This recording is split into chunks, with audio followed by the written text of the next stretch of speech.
Halo teman-teman, saya Bahtiar. Saya Laila. Kami dari OSIS Bimantara SMK Negeri 2 Wonosobo. Hai, aku Melia. Hai, aku Anggun.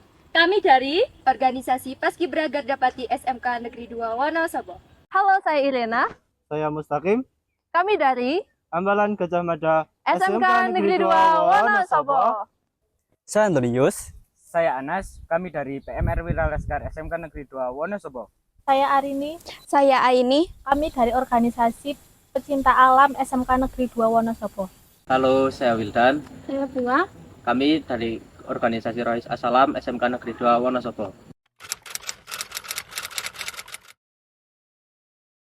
Kami dalam organisasi sering sekali melakukan ice breaking. Biasanya ice breaking yang kita lakukan yaitu fun game. Fun game berisi dengan kita makan bersama, minum bersama, lalu mengobrol. Kalau soal suasana, tergantung dari kita lagi ngapain sih. Biasanya kalau kita lagi latihan itu emang agak tegang ya. Tapi begitu kita selesai latihan, jadi cair, jadi fun banget. Jadi serasa punya keluarga kedua deh. Suasana di organisasi itu bermacam-macam. Terkadang pula kita harus serius, terkadang pula kita bisa tertawa dengan lepas. Misalnya, pada saat rapat, kita dituntut untuk berpikir dengan kritis, mencari solusi dengan baik, dan berdebat dengan cara yang sehat. Suasana yang saya rasakan di organisasi PMR sangat menyenangkan, apalagi ketika melakukan fun game. Ketika melakukan fun game, saya dapat melihat keakraban dan juga kesulitan dari teman-teman semua. Apalagi fun game di kegiatan PMR diselipkan dengan hal-hal tentang kesehatan. Jadi kita dapat mempelajari tentang ilmu-ilmu kesehatan dengan cara yang menyenangkan. Suasana di organisasi pecinta alam ini sangat akrab dan sangat seru. Kami sering bareng-bareng latihan fisik, diskusi kegiatan, dan pastinya jalan-jalan di alam terbuka. Meskipun capek, semua itu terasa ringan karena kita lakukan dengan teman-teman yang satu tujuan. Suasana di organisasi Rohis cukup hangat dan kekeluargaan, sehingga setiap individu memiliki peran penting di dalam organisasi.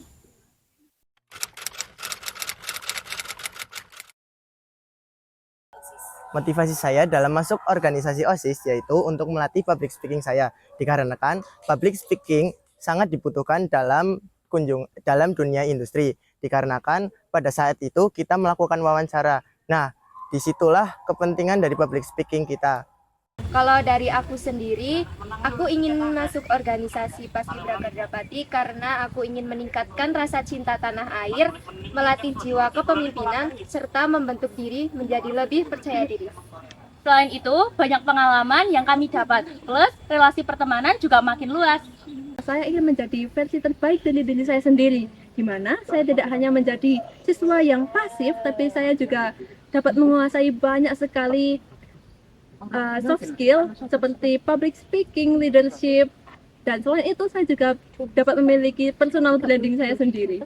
Dulu saya waktu MPLS melihat kakak kelas yang sangat tanggap terhadap keganjalan yang terjadi di antara para peserta. Jadi saya ingin mengikuti kegiatan PMR, saya ingin melatih kepekaan terhadap lingkungan sekitar dan juga orang lain. Saya tertarik bergabung dalam organisasi ini karena saya dapat menjelajah langsung alam secara bebas dan dapat menambah pengalaman saya dalam mengetahui alam. Motivasi anggota yang utama adalah mendekatkan diri kepada Allah, memperbaiki diri, dan menyebarkan kebaikan di lingkungan sekolah.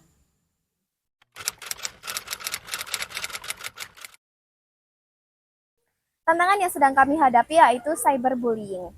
Kami membuat suatu NGL untuk berupa saran dan kritik, tetapi sebagai bulian bagi anggota kami. Tetapi dengan adanya bullying tersebut, kami para anggota menjadi introspeksi atas kesalahan yang kami lakukan dan menjadi lebih baik. Ketika kami disuruh untuk menatap matahari di saat cuaca sedang panas-panasnya, di situ kami benar-benar diuji banget. Tapi dari situ kita jadi belajar untuk menahan mental. Tantangan terbesar saat masuk di organisasi pramuka adalah beradaptasi, di mana kami dituntut untuk bisa mengubah hal-hal yang sudah menjadi kebiasaan kami. Saat bertugas seringkali diremehkan oleh orang-orang karena mereka tidak melihat kebaikan yang dilakukan oleh PMR? Menurut saya, selama saya mengikuti kegiatan ini, saya mendapat pengalaman dan tantangan yang cukup menantang, salah satunya saat menuruni tebing. Karena itu membutuhkan konsentrasi dan kesanggupan dalam diri sendiri. Jumlah anggota yang tidak terlalu aktif sehingga beban kerja terlalu berat dan kurangnya partisipasi dari siswa lain, dan mereka beranggapan bahwa organisasi Rohis hanya bersifat eksklusif atau yang alim-alim saja.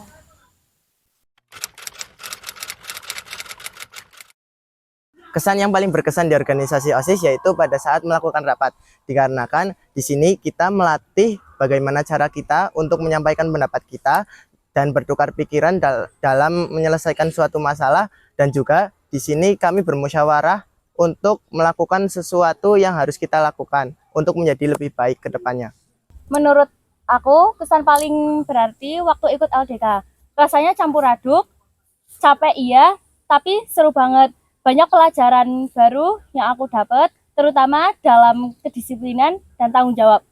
Hal yang paling berkesan yaitu pada saat Raimuna Cabang Wonosobo, yaitu dilaksanakan selama 5 hari berturut-turut di tempat yang asing bagi kita. Dan itu merupakan pengalaman yang sangat luar biasa, karena kita bisa mengenal banyak orang dan juga bisa mendapatkan teman dari luar sekolah. Kesan saya ketika melakukan kegiatan PMR, ketika saya sedang menolong seorang. Setelah saya menolong seorang, hati saya merasa terpuaskan dan juga saya merasa berguna bagi orang lain. Juga setelah saya sering melakukan kegiatan menolong seorang, saya menjadi terpeka terhadap lingkungan sekitar dan juga orang lain. Kegiatan pencinta alam di SMK ini memberikan banyak pelajaran berharga bagi kami. Kami dilatih untuk memiliki jiwa kepemimpinan, kerjasama, dan memiliki kepekaan terhadap lingkungan sekitar. Organisasi ini berdampak besar bagi kehidupan pribadi, dan Rohis menjadikan tempat belajar berkembang untuk menjadi lebih baik lagi. Harapan saya untuk OSIS ke depannya yaitu semakin kompak dan juga dapat melaksanakan proker-proker yang kita jalankan dengan lebih baik. Seperti slogan kita, satu hati istimewa luar biasa. Aku berharap organisasi ini bisa jadi tempat untuk mengembangkan potensi, terutama dalam hal kepemimpinan dan kedisiplinan. Dan pastinya bisa jadi contoh untuk teman-teman yang lain dalam menjalankan tugas dengan penuh tanggung jawab. Semoga Gajah Mada tidak hanya dikenal sebagai organisasi tali temali dan api unggun saja, tapi kita juga dikenal sebagai platform kreatif, sehingga kita dapat menciptakan siswa-siswa yang kreatif, aktif, dan juga bertanggung jawab. Saya berharap saat bertugas, saya dapat diapresiasi oleh orang lain, karena sedikit saja apresiasi dari orang lain dapat membuat saya semangat untuk bertugas kembali. Semoga bisa menjadi wadah para pelajar dan bisa memotivasi untuk mencintai dan merawat alam secara bebas. Harapannya adalah Rohis lebih banyak dikenal dan diminati oleh para siswa, dan juga mendapatkan dukungan agar kegiatan lebih optimal dan bermanfaat. Disinilah semuanya bermula, tempat kami belajar arti tanggung jawab, kerjasama, dan keberanian. Di sini kamu bukan hanya menjadi siswa, tapi menjadi sosok yang dapat memimpin di masa depan. Apapun minatmu di sini tempatnya. Bukan soal siapa yang paling kuat, tetapi siapa yang mau bertumbuh. Kami sudah memilih jalan kami. Sekarang giliran kamu. Kami sudah memilih jalan kami, sekarang giliran kamu. Kami sudah memilih jalan kami, sekarang giliran kamu. Kami sudah memilih jalan kami, sekarang giliran kamu. Let's join us to be the next generation of leader.